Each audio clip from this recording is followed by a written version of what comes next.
Well, it's January 2014 now, and I've decided now to do a little video blog of our gardens, what we do, how we do it. We're in Calgary. We're a Zone 3 growing area, so we've got our own unique challenges and learned a lot and still learning more. So what we'll do now is just give you a tour of what we have growing inside, because of course right now we can't really do anything outside, and maybe we'll do a little walk around outside just to show what it looks like now, and then in summer we can take a look and see the vast difference of how things change and how dynamic the seasons are here. So join me for a little walk around of our indoor garden. So the first plants we're going to look at are avocados. Now, we were always told you could take avocados and you just put some toothpicks in them, put a little bit of water, and they'll sprout. We tried that for multiple years, but we could never get them to sprout. So we just threw it in soil, and they took off. So now we've got, 6 avocado trees growing. And since we have 6, we're trying different things with each one. This one here, we're keeping it short by cutting the growing tip. Now we've got one branch growing here. We've got another branch growing down here. And there's actually another growing tip that's kind of started growing, died off. We'll see where it goes. As this growing tip comes up a bit, we'll short that. We're going to keep this one really short and see if we can get it to bush out a lot. This one, currently we're just letting it grow tall. And as it grows tall, see how it does, and then I may choose whether to stop it at that point or I may just let it bush out some more. So here I have a pot with some spinach seeds sprouting. These are seeds we actually have from our own plants we've grown over the years and kept the seeds, and we have a big jar of them. And so we just sprinkle them on the soil anywhere. Usually in the spring, they come up early. They're our first crop that we can use and eat. So we stuck these ones in a pot just to see how they grow in our dining room here. So again, this is the tall avocado. I haven't really measured the height. It's probably about 1 meter tall.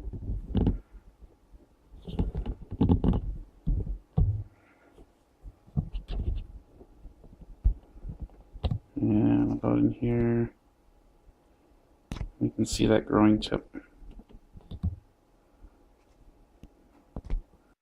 Got really big leaves. I've noticed that. I'm not sure why though. Some of the leaves, I get these little, I'm not sure if you can see that, but get these holes. No, they're not bugs or anything. I've checked them for bugs, and I've noticed all the plants just seem to produce these holes as leaf grows, especially if it grows really fast. So it might just be the nature of the plant. I'm not too sure. Again, this is a new plant for us. We don't know. I don't know much about avocados. Got some Tupperware containers here, and we just threw them in here and mixed them with some dirt, some compost, and that's about it. And we'll just see how they do. But the idea is our potatoes are planted pretty much just a minor bit of layer of dirt underneath them. We've got a layer of potatoes, 4 per bin. Threw some compost and dirt on top of that, and the plants will keep growing through that dirt, and they'll send out some runner roots and grow more potatoes. And the idea is, as you add the dirt as the plant's growing, more potatoes will fill in, and then once you're done, you cut off the top of the plant and you pull out your potatoes.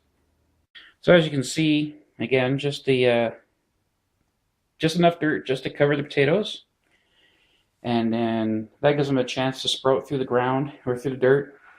Once they hit some light, then of course they can use that light to produce the sugars they need, and then let them grow a little bit more to the point where if we add more dirt, we don't completely bury the plant. It can still get some sunlight, but enough to encourage the plant to start growing some new rootstock. So each year, we try different experiments. Whenever we find seeds, we always like to throw them in dirt and see what we get. So this year, just for checking out, we've got some pomegranate seeds. See what we get. See if they sprout. What does the plant look like? Just the experience of growing a different bring a different plant, something to do inside while we wait for the weather to get warm. Mandarin orange seeds. We'll try those. Throw them in and see if they grow. I don't know if they'll take or not. I don't know if they've done something to the fruit where the seeds are inactive or don't work, don't grow. So we'll find out. So this is the indoor grow station I've set up here. In the past, I found Manitoba tomatoes work really good for zone 3.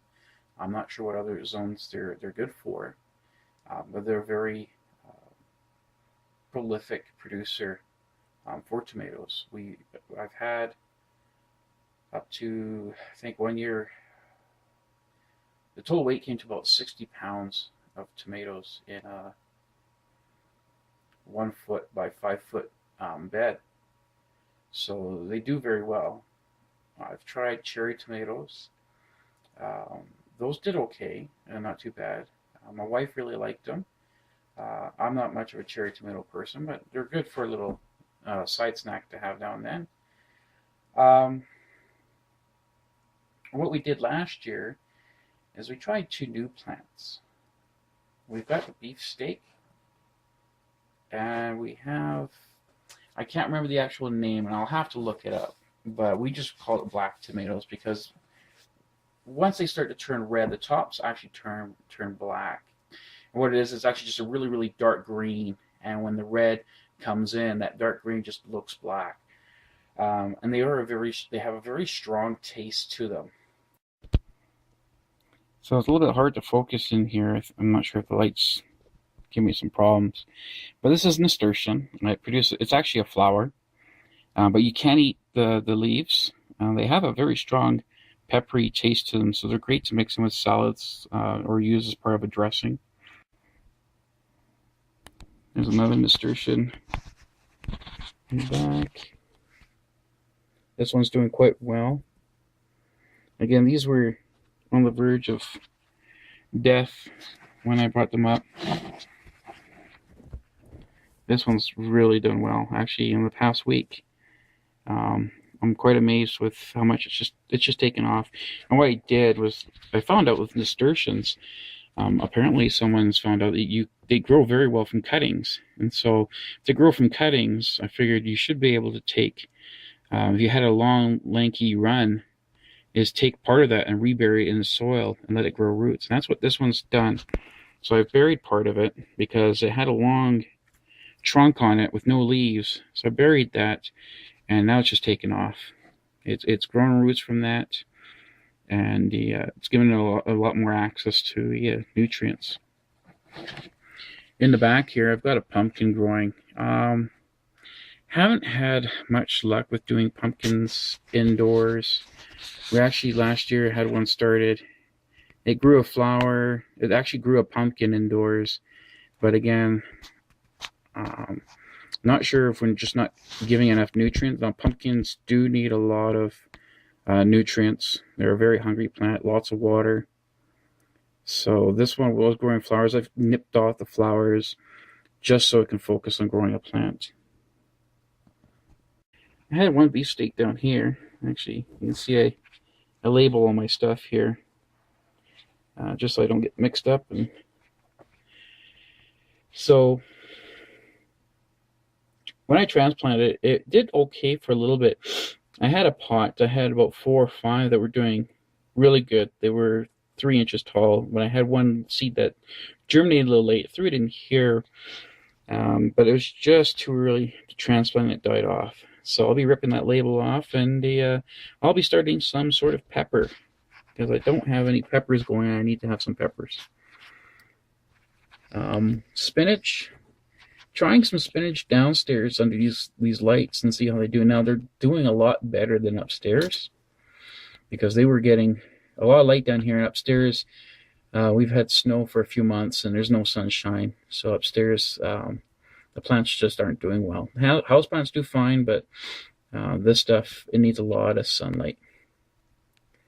And another one of our experimental ones, honeydew. These seeds, I can't recall if that's from a honeydew we've grown, but we have grown honeydew here in Zone 3. It required the use of a cold frame, and I'll show you that sometime later. We actually got about 3 or 4 honeydew melons out of it. So it was a very successful trial. And I think we'll be, if we can get some sprouting action here, hopefully we can grow some plants and transplant them outside in that cold frame when the weather is better. And another one back here, this is actually a cutting from one of our grapes. It's a Valiant grape. Now, I've never grown grapes before. So, again, another experimentation. The garden that we're growing them in has a drainage problem. And we started off trying with Arctic kiwis, which are basically a grape-sized kiwi that didn't do too well in the garden. They actually required very good drainage. So we went and picked up a Valiant grape, which is actually supposed to like rather wet soil and poor drainage.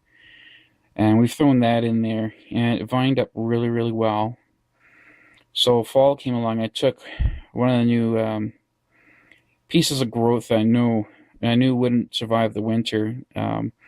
Took that off, and I've grown this piece from it. And it seems to be doing rather well. It only had half a leaf when I did the cutting, and it's grown a few leaves. Got some brown spots there, not sure what's going on. I may have to look that up. If it's just, again, not getting enough water, or if I need to add some compost or nutrients to the soil. Down here is actually my cutting tray. So in the front, we've got some grapes, or actually the brown stalks are from the Arctic kiwi. It's not going to focus. And the green stalk in the bottom right is from the Valiant grape. Still waiting for it to start growing some new leaves. The original leaf there is kind of in the bottom. Should probably just pull that out. In the midsection to the right, I took some cuttings from my wife's plant. I can't remember. It's a jasmine. So took some cuttings, and she really likes her jasmine plant, so I've put those in there and see what they do. In mid left is another Valiant grape cutting. I figured I'm going to try one. I took several cuttings and threw them in there once I had that first successful one. So see how they do. In the far back, you can't quite see them. There's one on the right sticking out of the tray there. Those are the Arctic kiwis. And I thought they died off. They were brown like these ones. So I carefully pulled them out and found out they had swollen right up and actually put out a whole bunch of roots. So while they're taking their sweet time, they are actually doing something. So those are cold frame. One of my co-workers gave me some plexiglass sheets, and I took those and just built a wood frame around them. And this is where we grew our melons, our honeydews. They did quite well in here. Now we can see there's a lot of frost that's built up. Up to a point, it just doesn't work in winter. It's not insulated.